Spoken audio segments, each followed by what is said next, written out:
अगर आप एक बंदूक को दूसरी बंदूक पर सीधे फायर करते हो तो दोनों बंदूक से निकली गई बुलेट्स अपनी हाई स्पीड की वजह से टकराते ही चकनाचूर हो जाएगी। लेकिन अगर दोनों बुलेट सेम मटेरियल से बनी हो और एकदम सीधे एक दूसरे से टकराती है तो टकराव से निकलने वाली इंटेंस हीट और प्रेशर की वजह से दोनों बुलेट्स आपस में मिल जाएगी और एक नई मेटल की शेप ले लेगी। अगर आप किसी गन से सीधे हवा में शूट करते हो तो ग्रेविटी और एयर रेजिस्टेंस इस बुलेट की स्पीड को धीरे करके एक पल के लिए रोक देते हैं और फिर यह बुलेट तेजी से नीचे की ओर गिरना शुरू हो जाती है और जैसे जैसे नीचे गिरती है इसकी स्पीड भी बढ़ती जाती है। यह स्पीड 200 माइल्स पर आवर तक पहुंच सकती है, जो इतनी तेज है कि अगर यह किसी के ऊपर गिर जाए तो एक मेजर इंजरी दे सकती है या फिर उस व्यक्ति की मौत ऑन द स्पॉट हो सकती है। और अक्सर इस प्रकार की शूटिंग किसी जश्न में सेलिब्रेशन के तौर पर ग्रुप्स में की जाती है, जिससे ऐसे हादसे होने की संभावना बहुत ज्यादा बढ़ जाती है।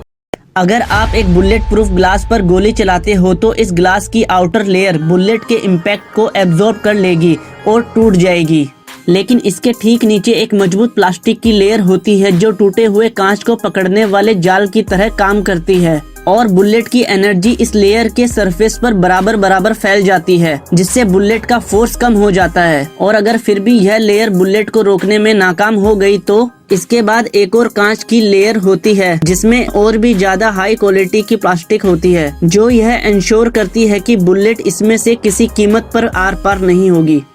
जब किसी बंदूक से बुलेट प्रूफ जैकेट पर गोली चलाई जाती है तो गोली जैकेट पर लगते ही उसकी फर्स्ट लेयर को फाड़ देती है। यह जैकेट मजबूत फाइबर की कई लेयर से बनी होती है जो बुलेट के टच होते ही उसकी स्पीड को कम कर देती है और बुलेट का फोर्स इस लेयर पर चारों तरफ फैल जाता है, जिससे बुलेट का फोर्स कम हो जाता है और यह जैकेट आपकी बॉडी में बुलेट को घुसने से रोक लेती है। जब आप किसी गन का ट्रिगर दबाते हैं तो एक पिन रिलीज होती है जो कारतूस के बेस पर एक प्राइमर से टकराती है। इस कारतूस के अंदर एक केमिकली विस्फोटक सब्सटेंस होता है जो स्मोकलेस पाउडर के नाम से भी जाना जाता है। फायरिंग पिन के इम्पैक्ट से कारतूस के अंदर इस पाउडर में आग लगती है, जिससे एक हाई प्रेशर वाली गैस बनती है जो बहुत ज्यादा तेजी से फैलती है और यह एनर्जी कारतूस से बुलेट को गन की नली से जोर से धक्का देती है, जिससे बुलेट अपने टारगेट को ठोकने के लिए तैयार हो जाती है। बाकी वीडियो अच्छी लगी हो तो फैक्ट्स प्रिजन को सब्सक्राइब करें।